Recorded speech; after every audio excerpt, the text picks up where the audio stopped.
mysterious prisoner to this remote town, and just by looking at the tight security, it is clear that this individual is definitely a major threat.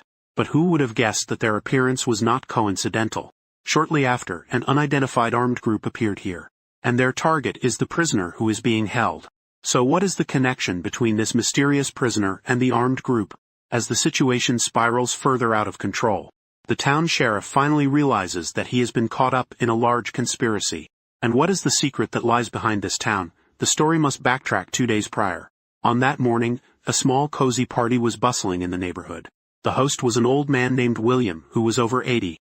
Family and friends, after receiving the invitation, all decided to attend out of respect. Not long after the party began, William happily announced to everyone that his son Rhett had become a police officer, and confidently stated that he would be someone they could rely on in the future. However, he had just trailed off as he walked further into the house, when the elderly neighbor Clay hurried through the door, loudly requesting the sheriff's assistance. But the person he was looking for was not Rhett in uniform, but rather directly next to William, who had graying hair. It turned out that William had also been a police officer, and was greatly loved and respected by the local community.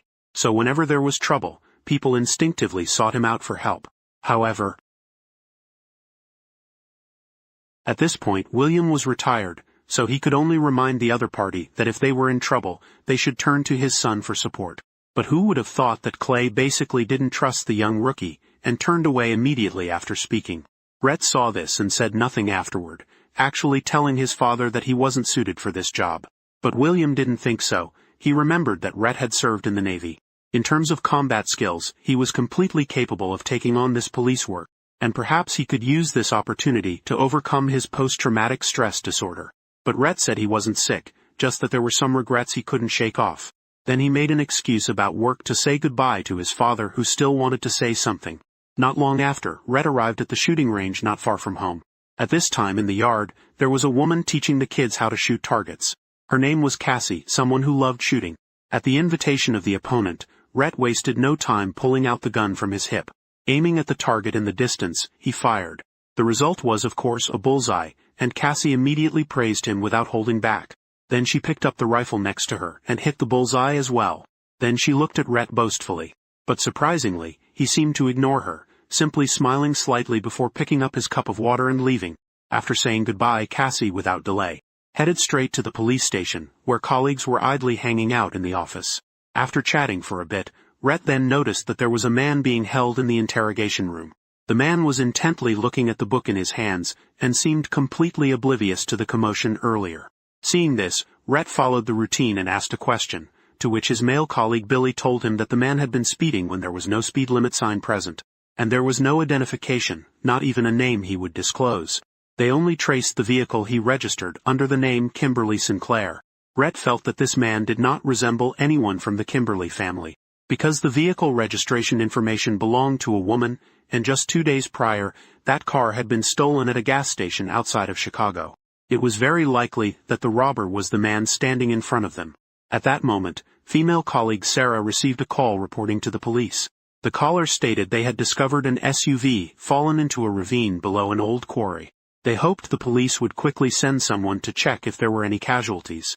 But strangely, the caller's phone number was displayed as anonymous, and the caller also refused to disclose their name. Billy then said that since it was on the way home, he decided to go check it out first. Little did they know that at that moment, the man in the holding cell suddenly spoke up. Remind Billy that he should head home early today to be with his pregnant wife, rather than go to the quarry to investigate the wrecked car. But Billy didn't heed his words. The man simply sighed and said he had already reminded him. But not even God can save someone who seeks death for themselves. After killing, he frowned, feeling an ominous sensation rising within him. On his way to the quarry, Billy didn't forget to call and chat with his pregnant wife. But just as the two were happily chatting, the phone signal suddenly vanished. The surrounding landscape also became more desolate and barren. But Billy noticed nothing unusual, as he drove straight towards the increasingly distant quarry. At the same time, Jake finally couldn't hold back and struck up a conversation with that man. He used the Bible to start a conversation, hoping it would catch the other person off guard.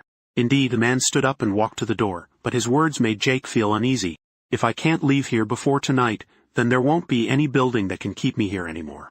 Clearly this man's identity is extremely important, but in the face of his threats, Jake did not hesitate at all. On the contrary, Sarah standing beside him felt annoyed and couldn't help but say something to the man, reminding him that it would be best for him to cooperate calmly with the police. But little did they know, the man once again threatened not to underestimate his words. However, Jake replied that he would not be careless at this point. Just as he finished speaking, KC walked into the police station carrying takeout from the restaurant and said he wanted to talk to Jake privately. So the next moment, the two of them left the police station together.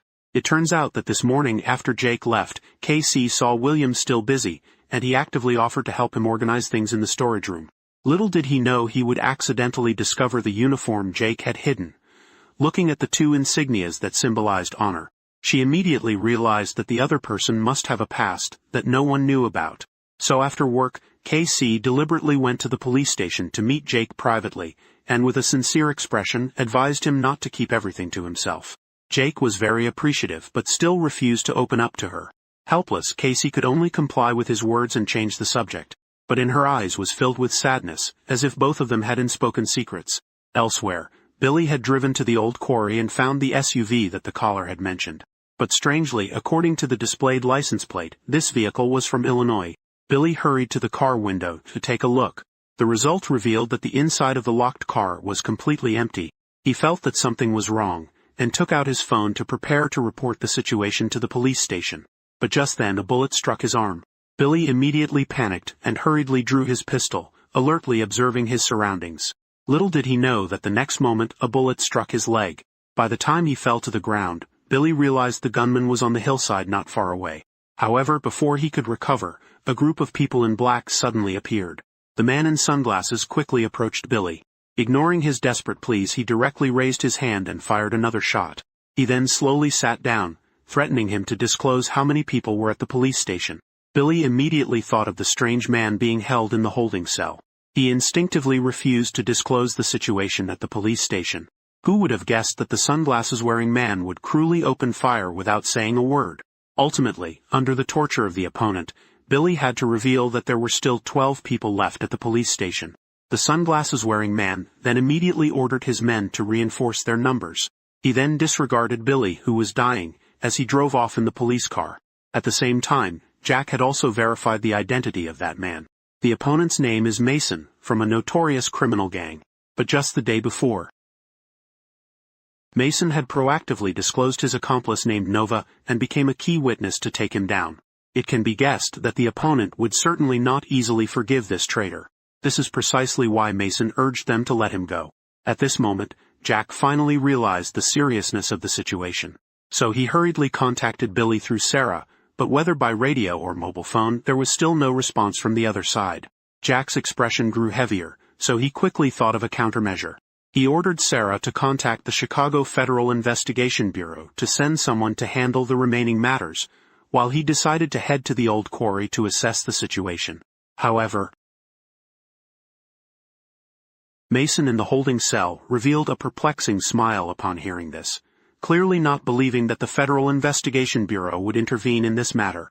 Elsewhere, the man in sunglasses drove the police car to the gas station. The boss thought the person sitting in the car was Billy on patrol, and was about to step forward to greet him. The next wire was shot dead by a criminal behind the guy. The man in sunglasses got out of the car to assess the situation. Noticing there were no witnesses around, he ordered his men to push the boss inside the house. After that, he filled the tank with gas and quickly drove toward the police station. Meanwhile, William arrived at the diner where Casey worked. After they chatted for a bit, Casey couldn't help but ask about Jake's past. But William said that even though he was his son, he carried many unspeakable burdens on his shoulders. He himself had no right to speak on behalf of his son. Those 2 honor medals were enough to prove everything.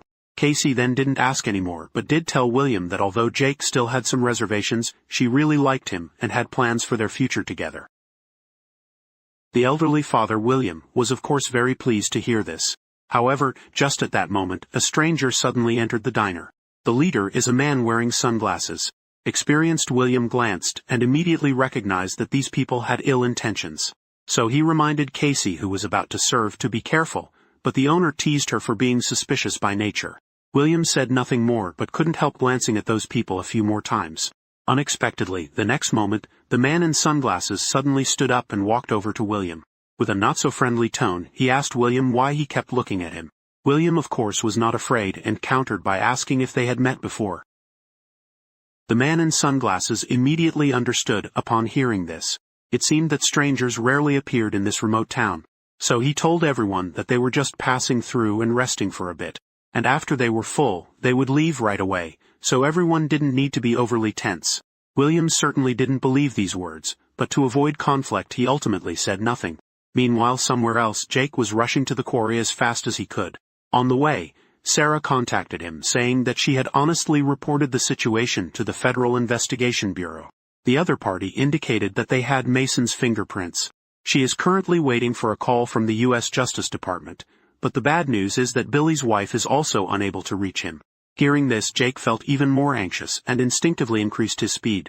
Shortly after, he arrived at the location mentioned by the reporter. But at that moment it was empty, and there was not a single vehicle in sight.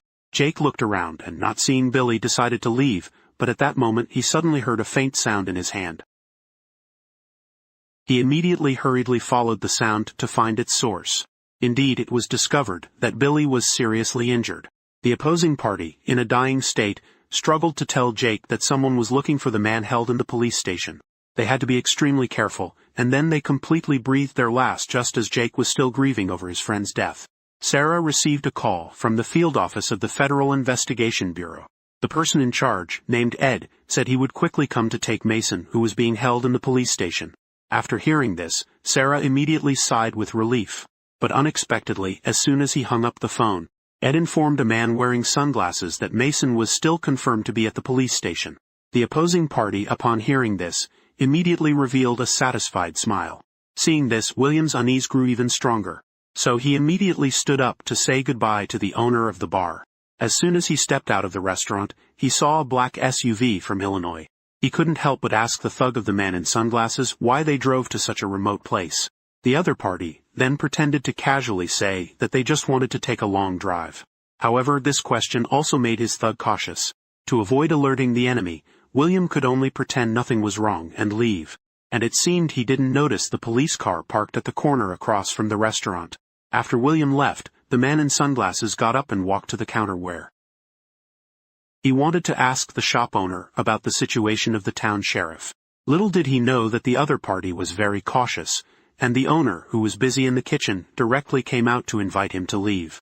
Seeing this, the man in sunglasses pretended to reach into his jacket. Unexpectedly, the owner was quicker, pulling out a handgun from under the counter and placing it on the table. He then politely asked him to leave immediately. Seeing that his opponent was a tough guy, the man in sunglasses didn't dare to confront him directly. He could only leave the restaurant in anger, thinking he had finally driven away the group of strangers with ill intentions. Little did they know, the next moment the man in the sunglasses led his underlings through the door, continuing to shoot and killing the owner who was trying to resist. And none of the other customers in the restaurant managed to escape. All had become ghosts under the guns of this desperate group. But for some reason the man in the sunglasses spared the life of the cafe owner. Could it be that he has another scheme? At the same time, after learning that Billy had died, Sarah's spirit completely collapsed. Seeing this, Mason seized the opportunity to advise the other party. If they didn't want to bring disaster upon themselves, they should quickly let him go. But unexpectedly, Sarah, although very panicked, still remembered Jake's warning before leaving to absolutely not talk too much with Mason. So she decisively took out a shotgun to threaten the other party to shut up and not say anything more. At that moment, William rushed to the police station and successfully calmed the panicking Sarah. But when he was about to ask about the situation, he inadvertently saw the news on the computer.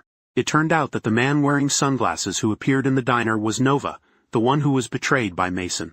William's initially calm demeanor was immediately overshadowed by panic and fear. But at this moment, he still did not know that the diner had been attacked by Nova, leading a group to massacre. Shortly after, Jake finally returned to the police station. Seeing the blood on his hands, William immediately realized that Billy was dead. Aware of the urgent situation, Mr. Lean said he could help. But Jake said that as the town sheriff, he had to take responsibility for protecting the town. Furthermore, given the situation, he could not let his elderly father take risks with him. Thus, he firmly rejected William's offer. After gathering the necessary equipment, Lean opened the holding cell door to prepare for transferring Mason to the farm outside of town. This way, even if Nova found them, Jake could also use his familiarity with the terrain to delay them a bit while waiting for support from the Federal Investigation Bureau. In this way, Jake took Mason to the farm at night. While Cassie had just arrived at the scene and seeing this, Lean hurriedly asked William to take her along, seeing her very determined attitude. Reluctantly, William could only agree to drive her to chase after Jake. At this moment, Sarah was left alone in the police station. The silence only heightened her fear. Just then the sound of a ringing phone suddenly pierced the silence. Sarah hurriedly picked up the phone, not expecting it to be the diner owner who had just escaped death.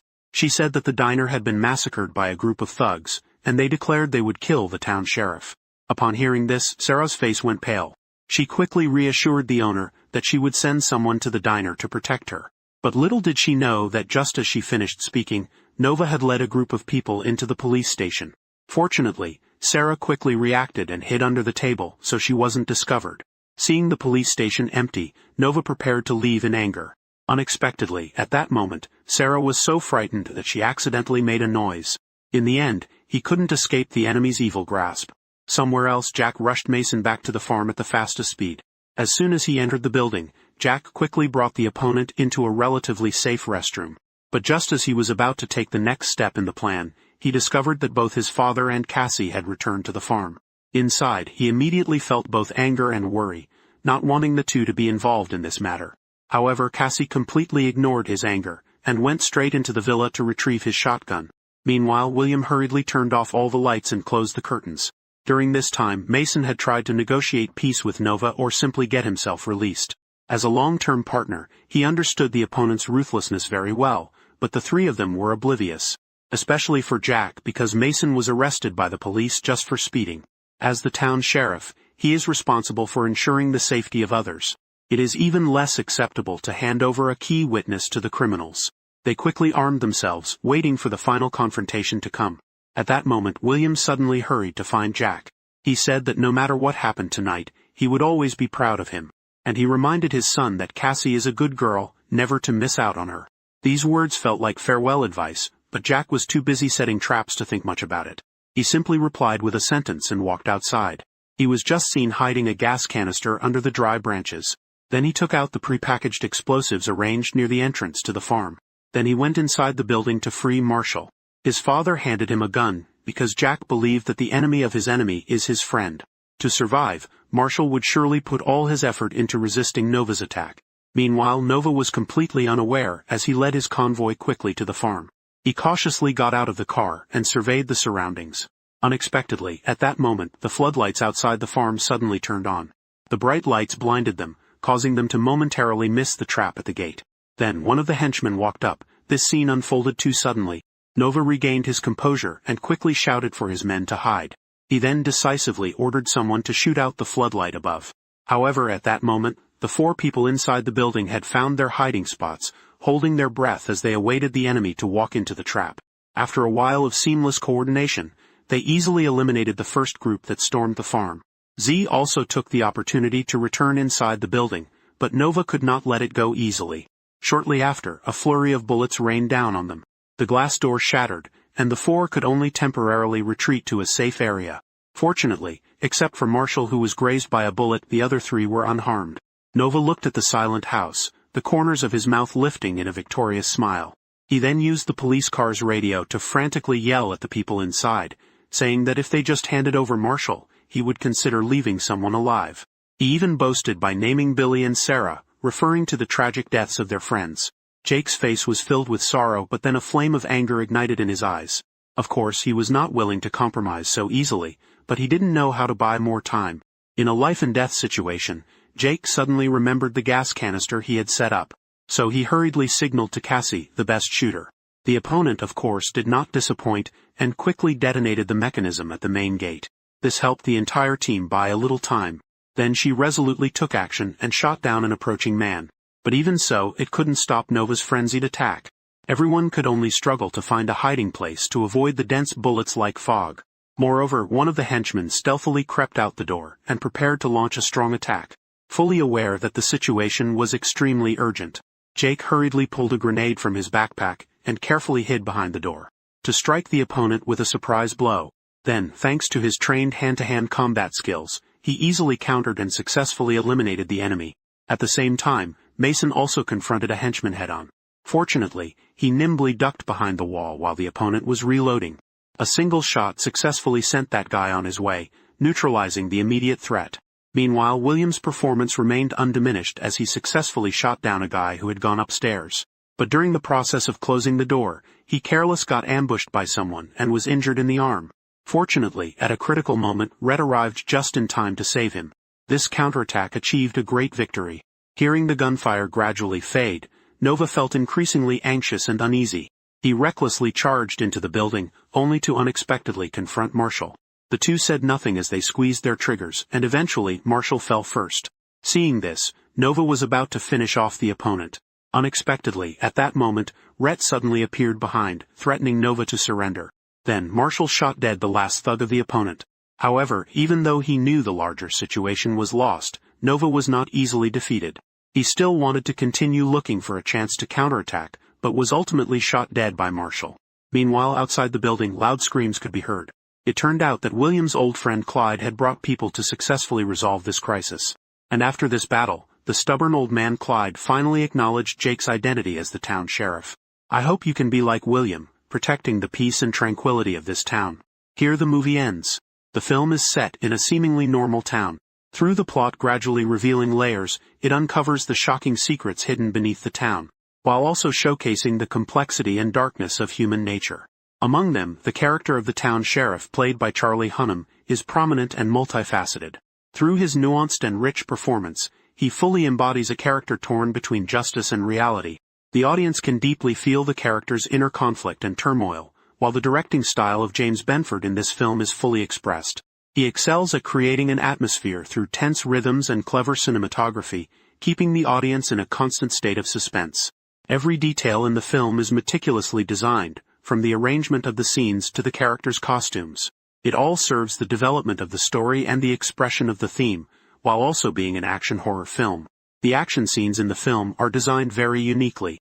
The chase shooting scenes are tense, and the special effects are also outstanding, providing a shockingly visual experience for the audience. Especially in some key shooting scenes, the director uses unique angles and editing techniques to make the audience feel as if they are on site, deeply sensing the tension and danger of the characters. Those who are interested can watch the movie High Ground. The value of a film lies in its reputation, while the value of a film review lies in personal perception. Today's story ends here. Thank you for watching the film. What do you think of this movie? Please comment below. He just got out of prison, and immediately wanted to visit his daughter. However, the driver taking him across the border wanted to live effortlessly. The driver also had accomplices. Clearly they had done this kind of thing many times before. Chris easily and efficiently dealt with these two greedy men without much effort. He picked up the luggage on the ground and searched the driver's pockets to take the keys, so he wouldn't have to walk anymore. He arrived in the city where his daughter was hiding outside a villa. Shortly after, the car carrying Leah, the daughter of crime lord Vincent, left the villa. Seeing that the opponent had gone far, Chris followed, chasing all the way to the main road. At the red light he saw a beggar cleaning the windows of someone else's car, which sparked an idea in his mind. So at the next intersection when the light turned red, he disguised himself as a beggar and approached the enemy's car, beginning to clean the windshield artfully. The bodyguard inside the car continuously gestured that it wasn't necessary, but Chris ignored him and continued his work. Once finished, he tapped on the glass to signal the bodyguard to pay. Seeing that the bodyguard was unyielding, he raised his hand and smashed the side mirror of the car. The bodyguard got out of the car, wanting to settle the matter, but Leah used that opportunity to open the car door and slip away.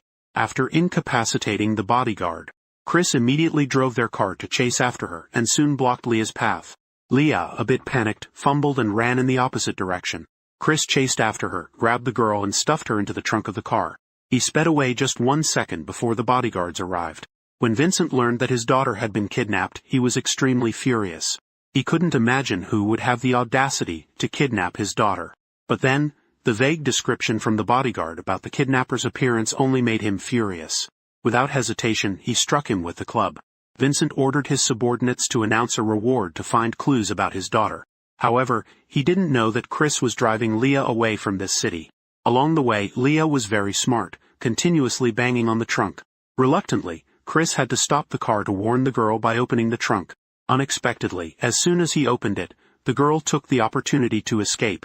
The two chased each other deep into the forest. Chris said he meant no harm and just wanted to talk to the girl. To prove his words were true, he pulled out a photo, which was a picture of him with Leah's parents. Seeing the photo, Leah showed clear astonishment. The girl couldn't believe that her parents' friend treated her like this. Chris said he was also forced into it. Your mother told me to come pick you up. My mother has been gone for 5 years.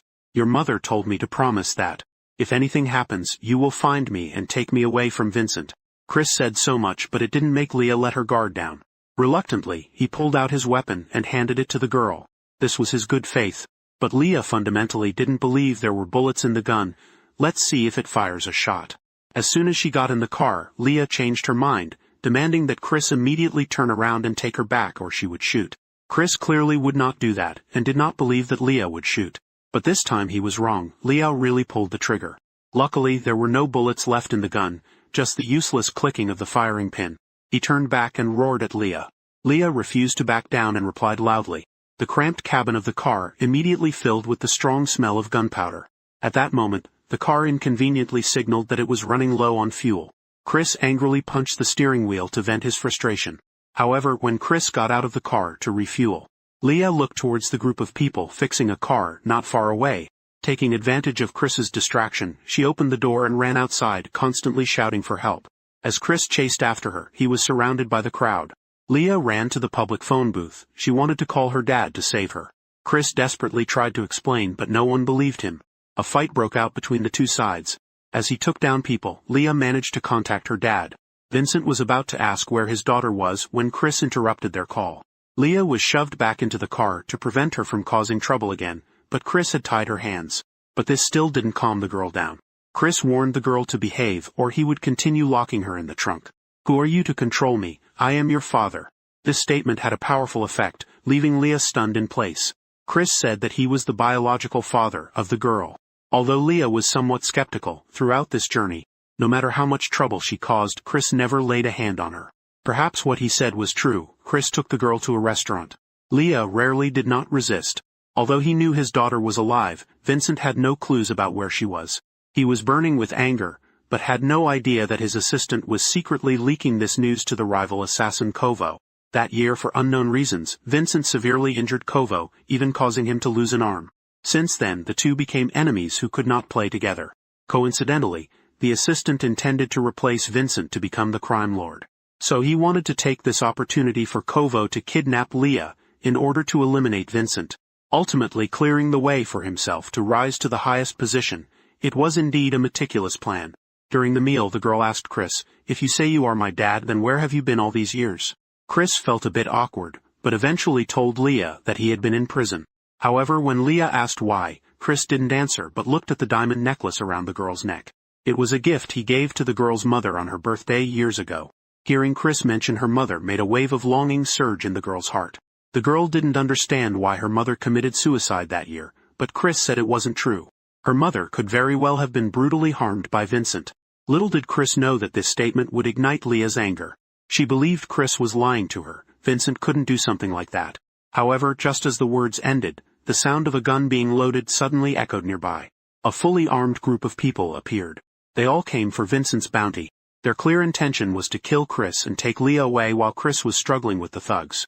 Leah was forcefully dragged outside to prevent Chris from pursuing them, as someone aimed a gun to shoot out his tires. By the time Chris rushed out, the adversaries had already driven far away. Chris was so furious that he threw the car keys hard onto the ground, and not long after, they took Leah to the territory of a small-time crime lord. After handing over the documents to that man, they received a large sum of money. After those guys left, Bona informed Vincent that she had found the reason, and then handed the phone to the reason. After confirming that everything was fine, Vincent told him to wait, saying he would be there immediately.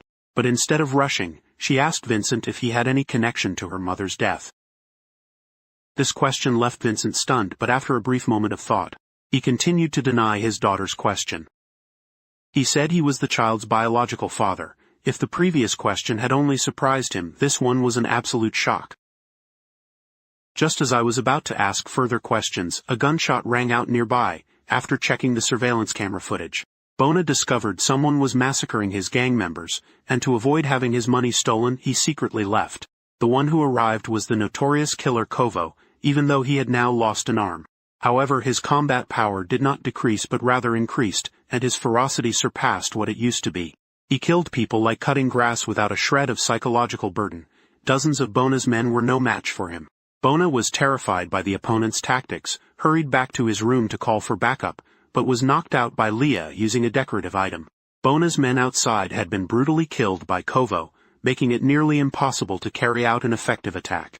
Leah picked up Bona's gun intending to attack Kovo from behind, but was unfortunately spotted by the opponent. Kovo intended to grab Leah but ran into Chris, who had just arrived. The two met without a word and immediately jumped into a fight. Chris clearly reacted and was faster. But he couldn't withstand Kovo's cold steel fist. Even after several punches his opponent was still unharmed. But the opponent only needed one punch to leave him struggling, completely unable to resist. Kovo initially intended to strike but then turned to chase after Leah. At this point Kovo had caught up and it looked like a deadlock.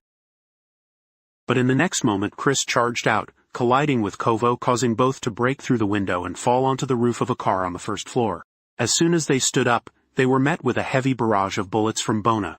Bullets flew around like they were free, accompanied by fiery sparks and deafening impacts. Chris, disregarding the hail of bullets, jumped out of the window to evade the enemy's attacks. Bona turned and fired several shots at Kovo, but the gun made a mechanical sound, clearly indicating it was out of bullets. Kovo stepped forward, removing his limp arm and using the sharp blade concealed within the door to slice through Bona's artery, then walked away without looking back.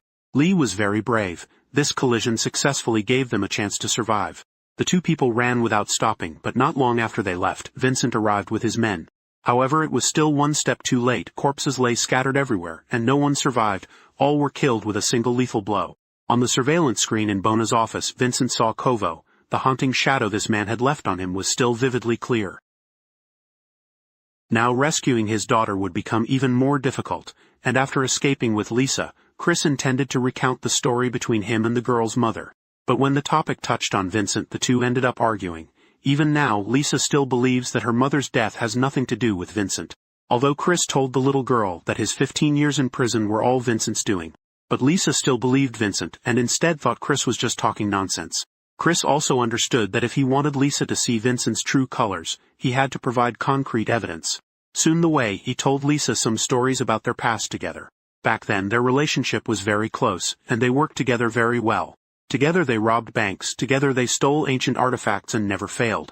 But when Chris found out Lisa was pregnant, he panicked. They had always been extravagant spenders, with no savings whatsoever.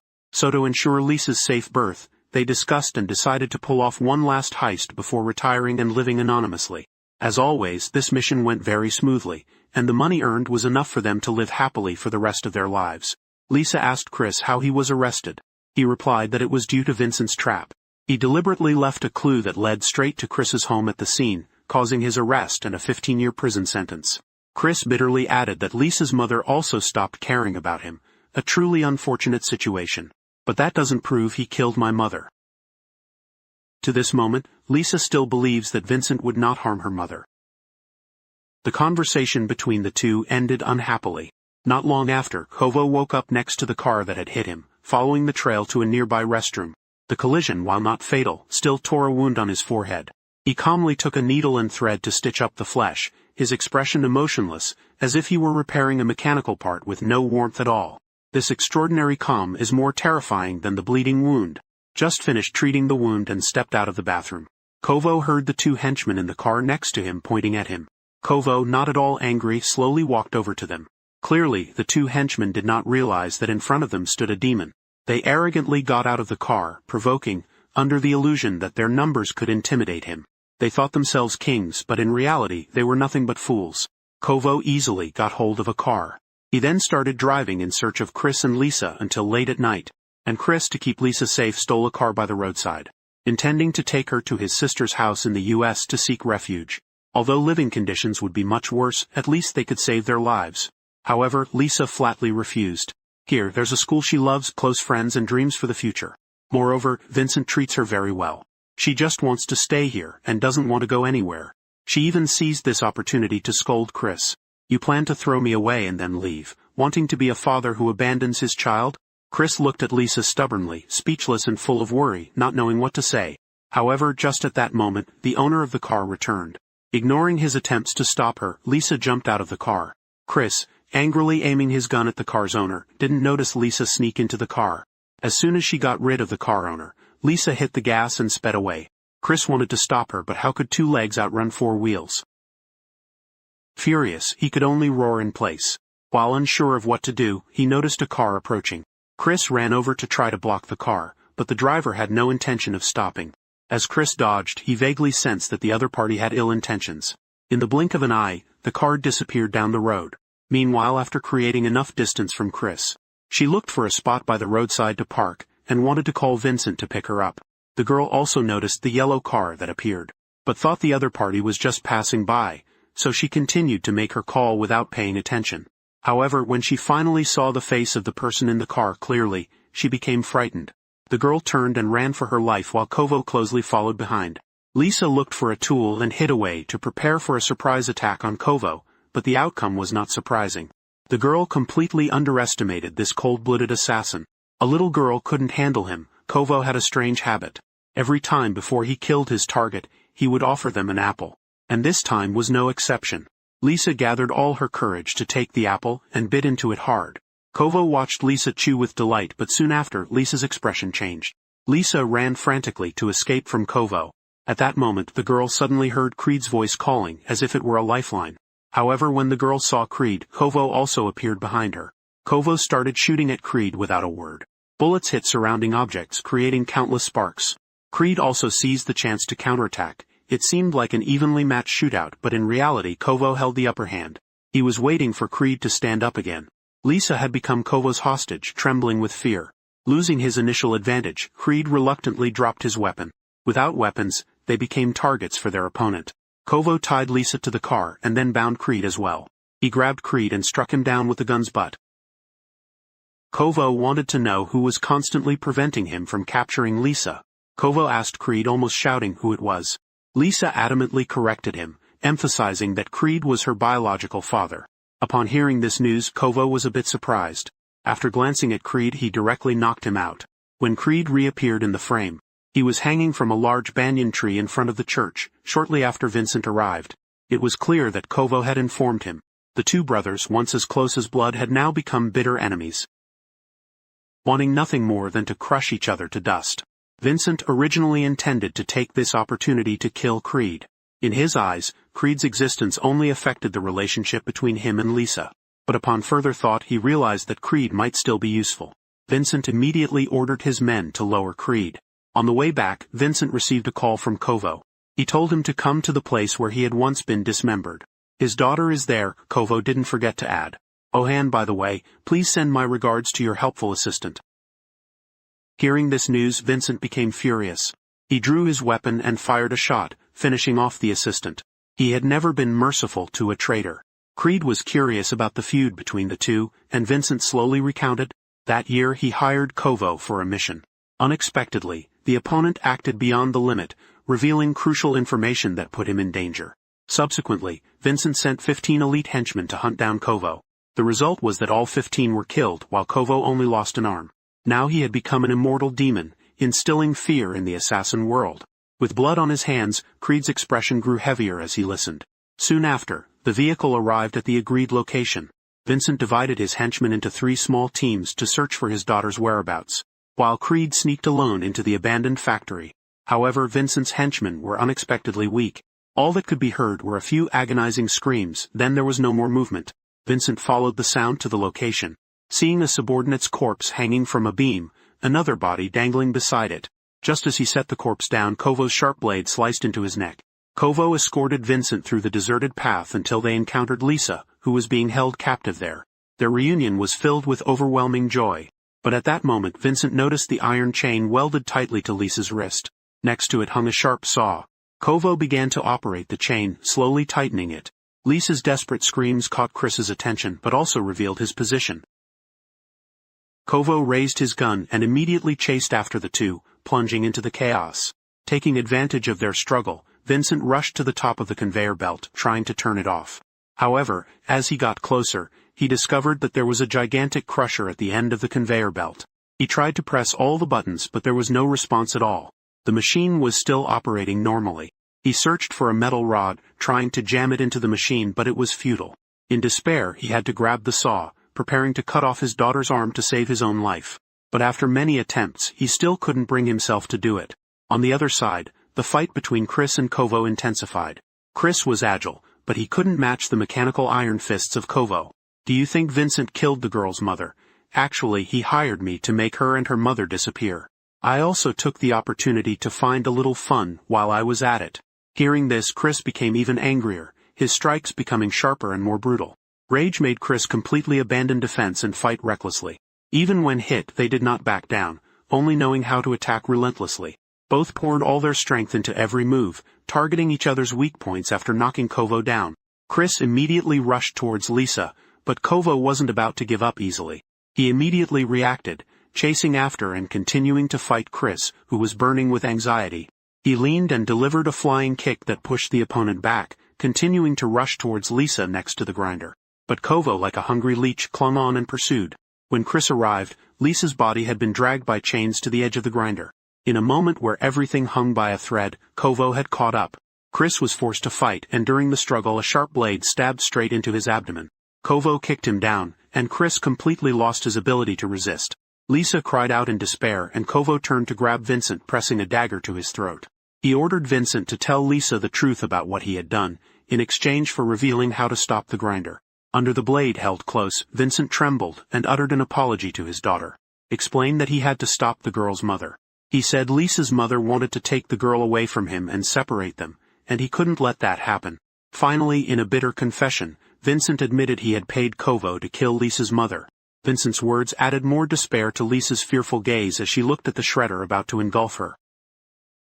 Kovo then told Vincent that the operation on the first floor clearly had no time left.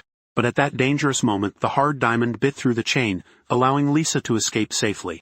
Seeing this, Kovo angrily punched Vincent down, then grabbed Lisa, intending to force her into that terrifying machine. Seeing this scene, Chris struggled to stand up in pain and rushed forward while Kovo wanted to stop everything.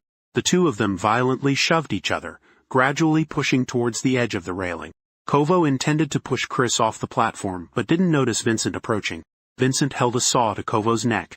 Enraged, Kovo used his strength to throw both of them down. The two fell heavily together, their fates unknown. Chris, battered and bruised, still worried about his own safety. Lisa finally opened up to express the deep feelings in her heart. In this moment, she deeply felt that this man had put his life on the line to protect her. At the end of the story, Lisa and Chris visited the cemetery to pay respects to her mother's grave. Although Chris was seriously injured, he miraculously survived. Perhaps it was the favor of fate, unwilling to let this reunited father and child be separated again. Believing that soon they would definitely rely on each other, to start a new life full of happiness. Amarkin moved to the abandoned factory. On the ground lay the cold body of Vincent, signaling that this feud might still continue. Let's wait for the exciting developments in the next installment. The value of a film lies in its reputation, while the value of a movie review lies in the feelings it evokes. Today's story ends here. Thank you for watching the movie. What do you think of this movie? Please comment below. The sound of gunfire startled Jason Burns awake. He now realized he had just had a nightmare. To escape the pursuit, Burns wandered around the world, making a living through underground fighting matches. The burly, muscular man across from him looked at him with a sneer. The enthusiastic audience bet on that guy, but surprisingly, as soon as the match began, Burns threw a knockout punch that took down his opponent immediately. Winning easily brought him no joy at all. As he remained highly alert, Burns realized a man was watching him with a knowing look. It seemed that he couldn't stay here long either. That rugged man was Jason Burns, the former top agent who had escaped from the CIA. With silver streaks at his temples, Burns trudged to a deserted place and began to breathe heavily. He is no longer the young agent who shook the CIA 10 years ago. Now Burns just wants to live a peaceful life, but for someone like him, how could he ever have calm days? Even if he wanted to, others wouldn't let him be. At the same time Burns is on the run, a woman steps into a warehouse in Iceland. Inside are filled with servers and computers. This is the hideout of young European hackers. The woman finds a spot, opens her laptop, and begins to breach the CIA headquarters server system. She is Nikki Parsons, the same intelligence agent who escaped from the CIA with Burns 10 years ago. Nikki finds all the dark secret plans in the server, including the Cheatstone operation that tormented Burns. While reviewing the files, Nikki discovers that the founder of the Cheatstone operation is Richard Webb, who happens to be Burns' father. This is truly surprising. While Nikki was still in shock at CIA headquarters in Langley, USA, they discovered someone had infiltrated the system. Heather Lee, the head of the CIA's cyber division, is a sharp and capable young woman who quickly located the hacker intruder's lair in Iceland. To prevent the intruder from downloading more data, Heather activated the remote control program for all the warehouse's power, plunging the server room into darkness. Nikki realized she had been detected, and hurriedly unplugged the USB drive from the computer she was using, then set it on fire to destroy the evidence. However, Heather still traced the intruder back to Nikki Parsons, the CIA traitor. Nikki's file is linked to a taboo name in the CIA, Jason Burns. She immediately reported the incident to the CIA director, who is also Woodrowbot. Initially, Woodrowbot was not very concerned about this breach, but when he heard the name Burns, his attitude changed immediately. Woodrowbot decided that this time he must die to eliminate this potential danger, and Heather seized the opportunity to request command of the operation. She discovered that Nikki had entered Greece through surveillance cameras at Athens Customs. Furthermore, before the power was cut last night, Heather had installed the tracking program onto Nikki's USB. As soon as Nikki reused it, they could locate her and even capture Burns. Woodrowbot recognized the young girl's desire for power and ambition. But since Heather had the opportunity to catch Burns, Woodrowbot decided to give her a chance to take full command of the operation. Although Woodrowbot appeared friendly and amiable on the outside and wanted to nurture talent, he actually had his own agenda. Woodrowbot contacted a close assassin sent to Rome for a secret mission named ZZ.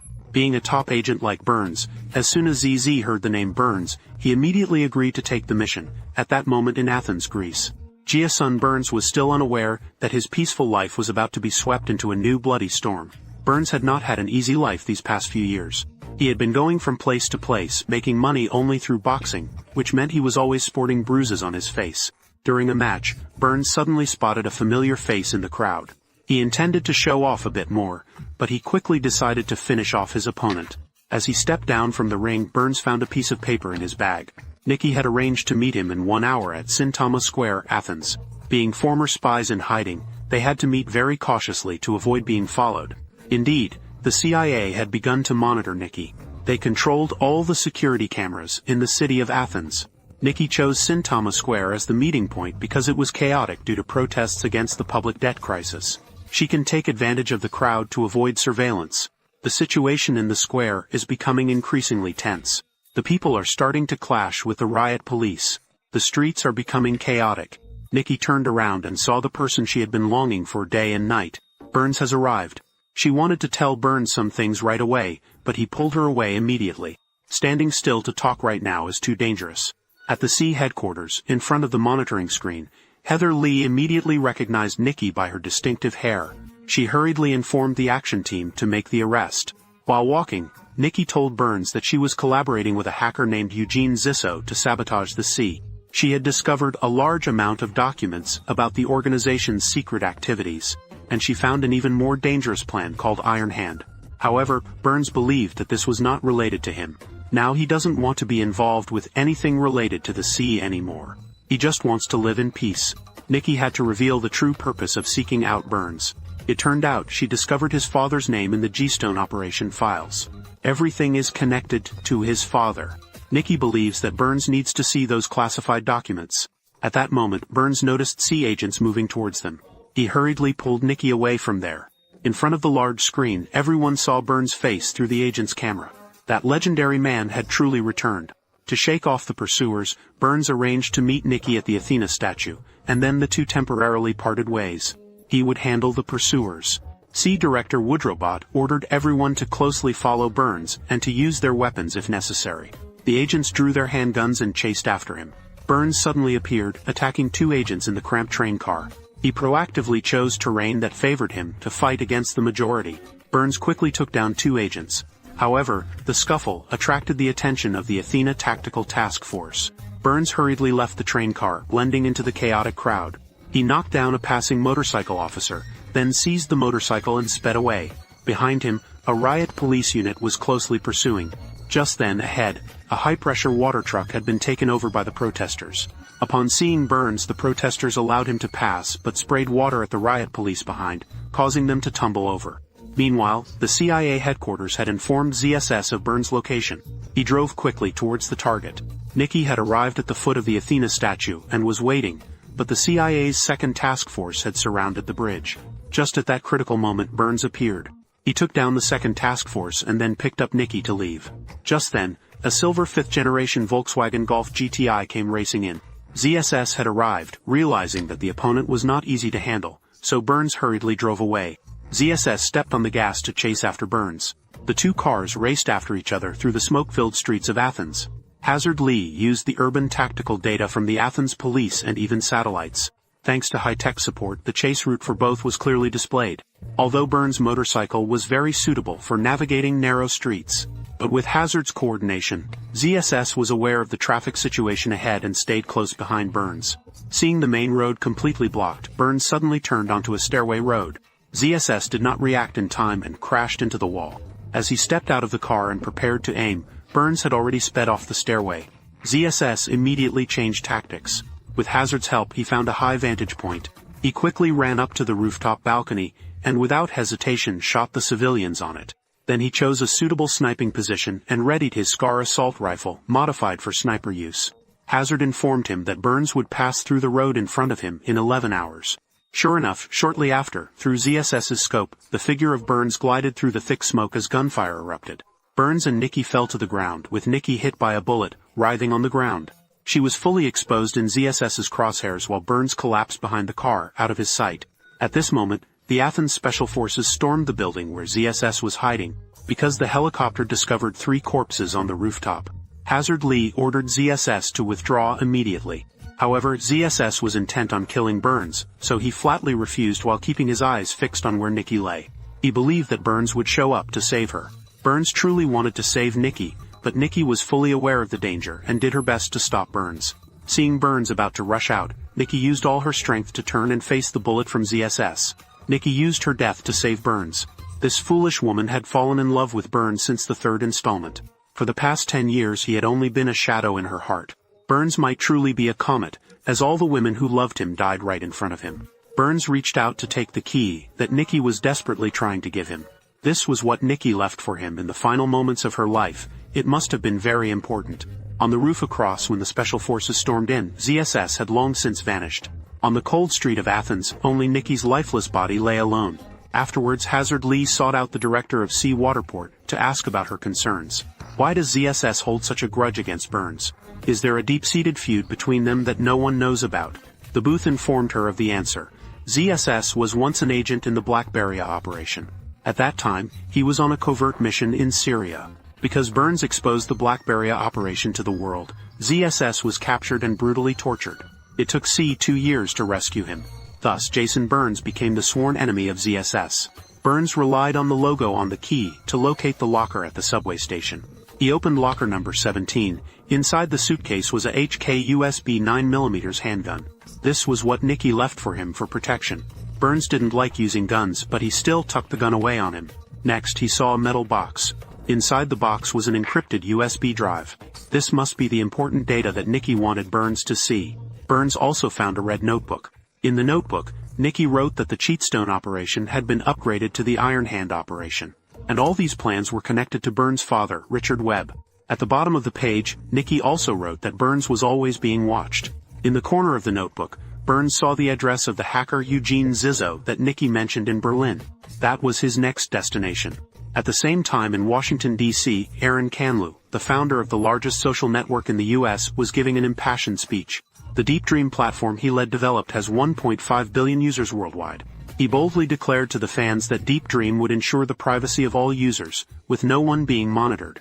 His speech received enthusiastic cheers and thunderous applause from the fans, but unexpectedly right after that, this beloved young CEO secretly met with the director of Sea Waterbolt at a small restaurant. It turned out that his earlier grandiose words were nothing but lies. In reality, the Deep Dream system is constantly monitored and exploited by Sea for user data without any restrictions. Exploiting Deep Dream to track the personal information of 1.5 billion users. That is the latest Iron Hand campaign of CEA that Nikki told Byrne about. Aaron Canlu heard some rumors that someone had breached the Sea system and downloaded classified information. If the Iron Hand campaign is revealed, then Deep Dream, the brainchild he created, will be severely affected. He no longer wanted to sell users' personal information cheaply to C, so he immediately wanted to end the collaboration with Orbot. But Orbot is a cunning old fox, he wouldn't easily agree. He used the excuse of jeopardizing national security to threaten Aaron Canlu, and then left. This old fox basically doesn't regard the young CEO at all. Meanwhile, in Berlin, Germany, a young man wearing a beanie is returning home. As soon as he stepped through the door, he felt that something was off. It seemed someone had rummaged through his belongings. And then Byrne appeared right behind him. This bald young man is the hacker Eugene Zizzo that Nikki mentioned.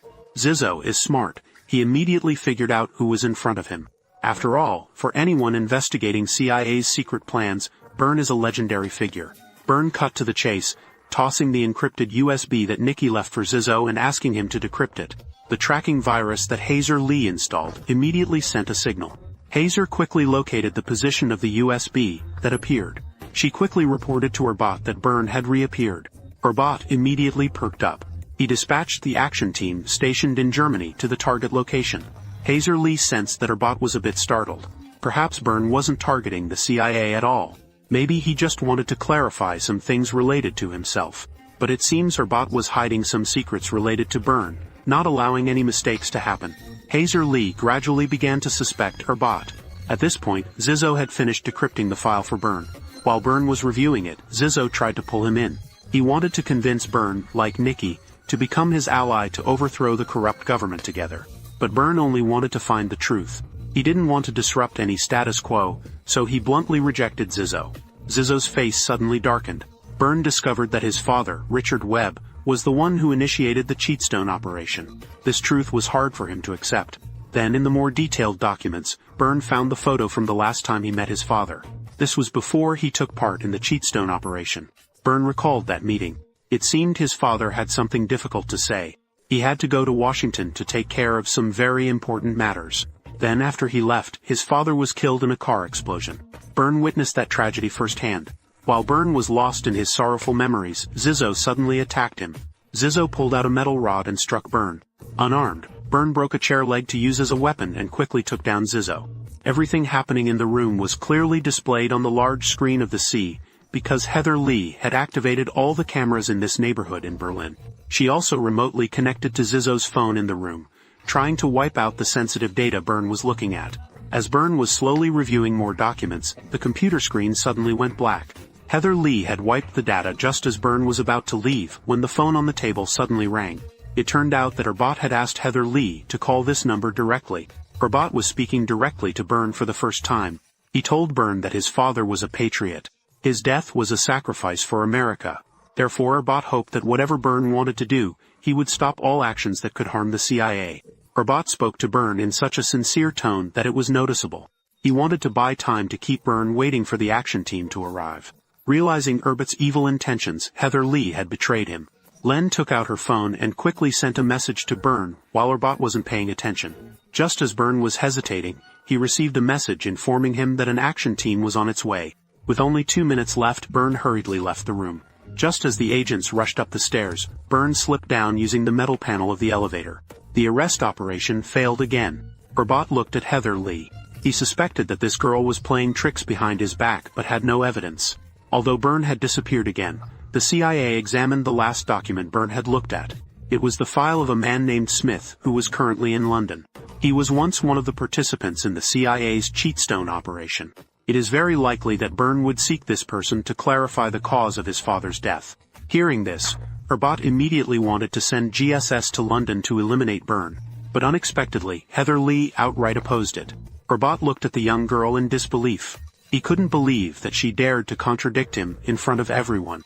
The reason Heather Lee dared to do this was that a senior senator was also there. And this senator was very interested in hearing Heather Lee's opinion. Heather Lee believes that Byrne doesn't necessarily have to die.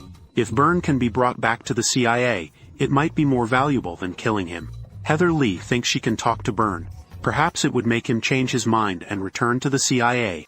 The senator thinks this opinion is not bad. Erbot's face is very difficult to look at right now. He did not expect that the young girl he once intended to cultivate would dare to oppose him right in front of everyone. From this moment, Erbot has conceived the intention to kill Heather Lee. At this moment, Byrne has boarded a train to London. The message received in the room made him alert. clearly indicating that there is internal strife within the CIA. Byrne immediately goes online to search for information. He finds Heather Lee's profile. Byrne sees that Heather Lee's reason for joining the CIA is to create real changes. He feels that collaborating with this girl might be a decent shortcut in London, England. Smith is now an executive, receiving a call from an unknown number. Byrne introduces himself, saying he wants to meet Smith to talk. He arranges to meet Smith at the square in 15 minutes. Before Smith could refuse, Byrne hung up. Smith is extremely frightened. He has no idea that all his actions are clearly seen by Byrne from the roof across the street. Byrne also realizes that the square below has been secured by CIA agents. Upon receiving the information, Heather Lee prepares to head to the square. She plans to find an opportunity to approach Byrne and speak to him frankly. Heather Lee hands ZSS a tracking device. She instructs ZSS to wait outside the square and not to act recklessly. "Alright, now you are Z." ZSS completely disregards this young girl. He only follows orders from her bot. At this moment, Smith steps out of the building. He decided to go to the meeting point. All CIA agents followed him from a distance, except for ZSS.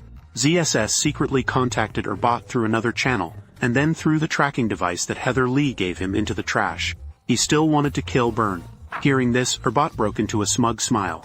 The special team number 1 sent by Heather Lee to surveil and protect Smith was following him into the alley, when ZSS quietly approached from behind and eliminated them. Heather Lee lost contact with team number 1 and hurriedly sent team number 2 to follow. As a result, special team number 2 was also taken down by ZSS from behind. Now all of Heather Lee's action agents had been eliminated. Heather Lee was unable to contact the operatives she had sent. Her bot deliberately stated that these people were all killed by Byrne. Heather Lee had absolutely no ability to control Byrne. Therefore, he decided to let ZSS take action, allowing him to kill Byrne directly. Heather Lee knew that all of this was orchestrated by the collusion of her bot and ZSS. The situation was beyond her control. She hurriedly instructed the driver to take her to the square. Now ZSS, the assassination enthusiast, had returned to a rooftop on a high-rise building. He took out a Scar assault rifle variant equipped for sniping, aiming at Smith, who had just arrived at the square. The moment Byrne appeared, he would immediately open fire. But Byrne was already prepared. He pressed a button. Instantly, the fire alarms of all the buildings surrounding the square went off simultaneously. People poured out of the buildings into the square. The square that was once empty suddenly became crowded with people. Smith grew increasingly afraid. He turned and ran into the crowd. Byrne rushed from behind to grab him. Under the cover of the chaotic crowd, Byrne swiftly made Smith disappear. In ZSS's scope, Byrne took Smith to a secluded place. He interrogated Smith about his father. Byrne had too many questions he wanted to ask. Why did his father create the Cheatstone operation? Why was he being monitored? Why did his father die? In fact, her bot had already given Smith a headset earlier. He instructed Smith not to say anything to Byrne. Instead of saying a word, Smith was pulled to the edge of the desk by Byrne. Smith screamed in fear. ZSS, searching everywhere downstairs, heard the scream and rushed upstairs.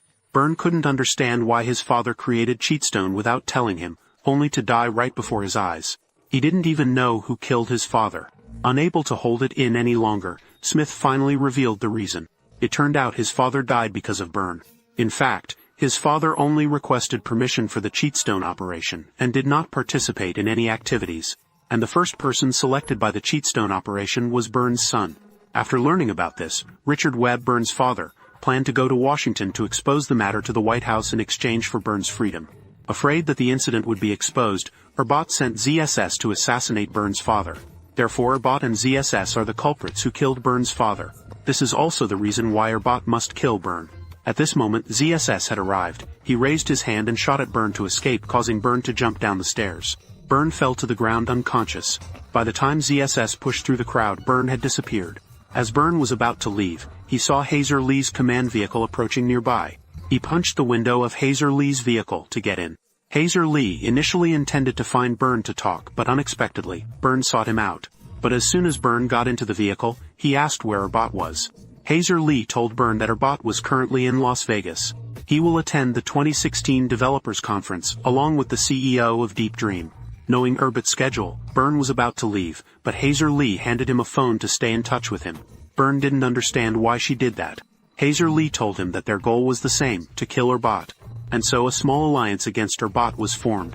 Her bot arrived at the hotel where the Developers Conference was being held in Las Vegas. His room was upstairs. He called ZSS, asking him to come to the conference to kill Aaron Canlu, the disobedient CEO of Deep Dream, and Hazer Lee, the traitor. But neither of them knew that Byrne had also arrived in the city. He arranged to meet Hazer Lee at the hotel casino. Taking advantage of Hazer Lee's distraction, Byrne secretly placed a tracking device in her bag, but he didn't intend to follow Hazer Lee. He messaged Hazer Lee, telling her to find a way to put the tracking device in Erbat's pocket. Sure enough, when Erbat and Hazer Lee met, both pretended to be gracious, and Erbat seemed polite as he invited Hazer Lee to follow him. Hazer Lee had no idea Erbat wanted to eliminate her. She agreed to her superior's request before going on stage. She secretly slipped the tracking device into Erbat's pocket. At this moment, ZSS had climbed to a high position in the auditorium, and chosen a vent facing the stage to take out his sniper rifle. Aaron Canlu, who was supposed to go on stage later, suddenly decided to speak first. As it turned out, he had long been planning to use this conference to reveal the truth about the CIA pressuring the Deep Dream platform. Instead of the Iron Hand campaign being exposed, Erbat hurriedly called ZSS, ordered him to immediately deal with Aaron Canlu and Hazer Lee. At this moment, through the tracking device on Erbat, Byrne received this information. He immediately rushed into the hall, looked up, and instantly recognized the ventilation duct. That is the perfect sniper position. Bond shone his flashlight in that direction. ZSS was about to pull the trigger when the light blinded him, causing him to miss. They played the role of Aaron Canlu in a chaotic auditorium. Bond raised his hand and shot continuously towards the vent, playing the role of ZSS. The CIA agents were preparing to escort Erbat out of here. But Erbat exhibited strange behavior, wanting to return to the upstairs room. He seemed to have anticipated the outcome. Erbat was taken back to his room, where he requested all the bodyguards to leave. Bond dodged the agent's pursuit and ran into the elevator. He arrived at Erbat's room, kicked the door open, and found Erbat waiting for him there. Finally, the two met, and Erbat seemed to understand Bond very well. He told Bond that in the Cheap Stone operation he had killed 32 people. Each person he kills is a contribution to the national security of the United States. He believes that Byrne has been wandering outside for too long and it's time to return. But Byrne cannot return to the CIA. He will not work for the enemy who killed his father. At this moment, a trusted subordinate of Erbat bursts in. Byrne fires and takes him down, but he himself is also caught in the crossfire. Erbat seizes the opportunity to point a gun at Byrne's head, then falls. The shooter is Hazer Lee. Byrne takes her gun and demands that she leave quickly. He intends to leave as well. Hazer Lee knows who he will be looking for. He will deal with the real enemy who killed his father. GSS has now made it outside the hotel. He kills a SWAT officer and steals a Lanco Bearcat armored vehicle. This vehicle is equipped with a 6.7-liter turbocharged diesel engine. The body is made of 0.5-inch thick military-grade steel. The vehicle that can withstand .50 caliber machine gun fire is a specialized troop transport used by the Special Forces. It runs on the streets like a small tank. When Byrne saw GSS leave, he also stole a black Dodge Charger to chase after him. This car is equipped with a HEM IV-8 5.7-liter engine, with a maximum output of 381 horsepower. This is the car that frequently appears in the Fast and Furious franchise. Seeing Byrne chase after him, GSS stepped on the gas and sped straight ahead. He crashed straight into the line of cars stopped at a red light, truly a killer on the streets. After an intense chase to stop GSS, Byrne drove his car up onto the roof of the armored vehicle. GSS swerved and charged straight into the slot machines. Finally, the car stopped in the lobby, and GSS panicked and ran into the underground tunnel. Byrne suddenly appeared and charged at him. The two top CIA agents began their final life-and-death battle. Both harbor a deep hatred for each other. GSS hates Byrne for betraying the organization, which caused him to suffer 2 years of brutal torture. Byrne hates GSS for killing his father, and they fought each other to the point of being covered in injuries. GSS picked up a noose to strangle Byrne, wanting to kill him, lucky to always be the traitor. It has seeped deep into his blood. Byrne struggled and knocked GSS down on top of him. Tightening his neck, he finally broke it. Byrne once again eliminated his foe, and gradually disappeared into the darkness. Hazer Lee stepped into the senator's car. The CIA was now headless. Hazer Lee suggested to the senator that when considering candidates for the director position, she could be taken into account. Moreover, she would bring back Jason Byrne, a major concern for the CIA. After all, they had once cooperated, and if she couldn't bring Byrne back, she wouldn't hesitate to eliminate him. Hazer Lee got out of the car, turned around and walked into the park where she had arranged to meet Bourne. She brought with her a keepsake from Bourne's father to give to him. Hazer Lee hoped Bourne would return to the car. The old enemies were no longer around, Bourne could return to continue serving America. Seeing Hazer Lee's sincere expression, Bourne did not directly agree to her request. Hazer Lee returned to her car. She was surprised to find a phone on the passenger seat. The phone contained a recording of her recent conversation with the senator in the car. They say there are two types of spy movies. One is the regular spy movie and the other is Bourne. This is the final film in the Bourne series, and the sequel that Matt Damon has made after 10 years since Part 3. Although Part 5 was released quite late, the brutal fight scenes and breathtaking chases in the movie confirm to fans that Jason Bourne is back. Let's once again accompany the world's strongest agent as we unveil the mystery and embark on a perilous quest for the truth. Today's story ends here. Thank you for watching the movie. What do you think of this movie? Please leave a comment below. They are plotting a bold plan right in the rundown car parked in front of the bank. Every move has been meticulously mapped out. The location of each guard is well known, and any guard who dares to act rashly, even if it's just a hired hand making $10 an hour, will be shot down without mercy. The assault began as the guards stepped into the bank, when all four of them rushed in wearing masks and brandishing guns. They subdued the staff, smashing computers and forcing everyone to lie face down. The hostage's phone was confiscated, and then they threw it straight into the fish tank, submerging it in water. The leader pressed his gun against the female bank manager, forcing her to open the safe. The woman trembled in fear while her colleagues faced life-threatening danger. Under the meticulous instructions of the robbers, she had no choice but to open the safe. They were very professional, removing all the surveillance camera hard drives and putting them in the microwave to destroy them. When checking the money, they discovered a stack of cash with a tracking device attached. At that moment, someone knocked on the door just to ask when the bank would open, taking advantage of the robber's distraction. The woman used her foot to activate the silent alarm. The lead robber felt the need to leave immediately. They splashed bleach everywhere to erase traces. The technical robber discovered that someone had activated the alarm. So before leaving, he had beaten the assistant director badly, leaving blood all over the floor. At this moment, the woman saw the tattoo on the robber's neck, but her bad luck was not over yet. The robbers forced her to go with them. If the police arrived, they would need a hostage. They put her in the car and blindfolded her, then gradually removed their skull masks. Another successful robbery occurred without any obstacles. On the beach, the woman stepped forward until her foot touched the water, and only then did she realize she had been released by the robbers. The FBI agents arrived at the scene, but unfortunately there were no clues at all. The stolen car had also been left behind in a different location. The investigator knew this was caused by seasoned criminals, but all the ones he knew had left. Therefore, a new gang must have emerged. They had crossed the narrow path that passed by the children's skating rink. The two brothers met. At this moment, James angrily rushed over. He had made a mistake. It was to kidnap the female bank manager. She lived not far from where they were. James feared that sooner or later she would recognize them. James decided to take matters into his own hands, to follow the woman and find out everything. The woman's driver's license was snatched from James's hands. He didn't want his brother to go to jail again, and he didn't want James to cause more trouble. So he decided to handle this himself. Next was to divide the money. After deducting the shop owner's share, each person received $90,000. Dak asked James why he was beating the assistant bank manager. James believed that if the Skull King burst into the bank next time, then he wouldn't dare to press the silent alarm anymore.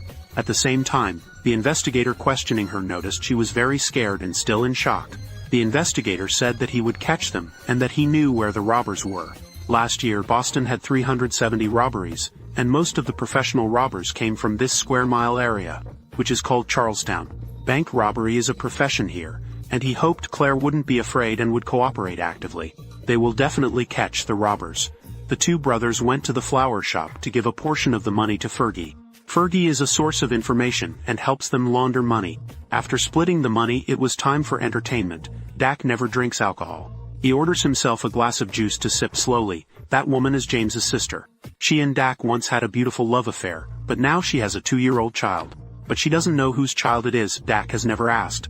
He feels that it is more respectful this way. Dak seems to dislike this life. Perhaps because his mother has passed away and his father is in prison. Today he started following Claire. He followed her to a laundromat. Claire actively struck up a conversation. She wanted to change some small bills, but Dak didn't have any.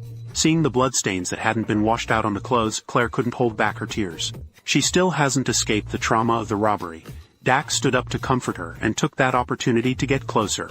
He invites Claire for a drink to make up for not having change for her. They talk about work, about family, and of course Dak is not being honest. They have a lot to discuss. From the roadside to the boat and then to another ship, Dak opens the fridge and takes out a bottle of beer, pouring a full glass for Claire. They chat a lot, and Claire is sure that the man in front of her is a good guy. The brothers meet as usual. James asks about the woman and learns that Dak is following her. He feels there's no need to eliminate her anymore.